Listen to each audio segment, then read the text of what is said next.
शिव खानी वृकासुर की कथा। वृकासुर की कहानी। यह कथा शिव पुराण में वर्णित है, जो हमें बताती है कि बिना सोचे समझे शक्ति मांगना कितना खतरनाक हो सकता है। वृकासुर की तपस्या। एक समय की बात है, वृकासुर नाम का एक असुर था। वह बहुत शक्तिशाली बनना चाहता था। किसी ने उसे बताया कि यदि वह भगवान शिव की कठोर तपस्या करे तो उसे मनचाहा वरदान मिल सकता है। वृकासुर जंगल में गया और कठोर तपस्या करने लगा।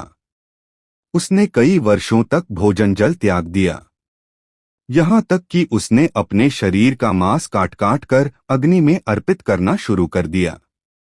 उसकी भक्ति और कठोर तपस्या से प्रसन्न होकर भगवान शिव उसके सामने प्रकट हुए और बोले, वृकासुर, मैं तुम्हारी तपस्या से प्रसन्न हूँ। मांगो, क्या वरदान चाहिए? खतरनाक वरदान। वृकासुर ने कहा, मुझे ऐसा वरदान दीजिए कि मैं जिसके सिर पर हाथ रखूं वह तुरंत भस्म हो जाए। भगवान शिव ने उसे यह वरदान दे दिया। शिव जी पर संकट। वरदान मिलते ही वृकासुर के मन में अहंकार आ गया। उसने सोचा, क्यों न इस वरदान को भगवान शिव पर ही आजमाया जाए। वह भगवान शिव के पीछे दौड़ पड़ा ताकि उनके सिर पर हाथ रख सके। भगवान शिव संकट में पड़ गए और अपनी रक्षा के लिए वहां से भागे।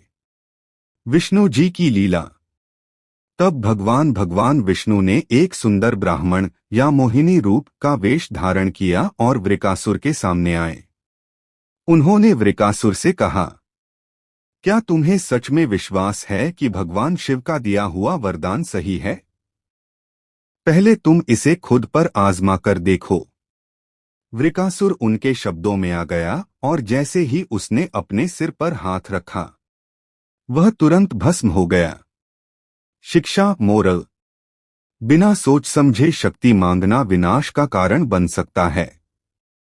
अहंकार हमेशा पतन की ओर ले जाता है। बुद्धि और विवेक बल से अधिक महत्वपूर्ण हैं।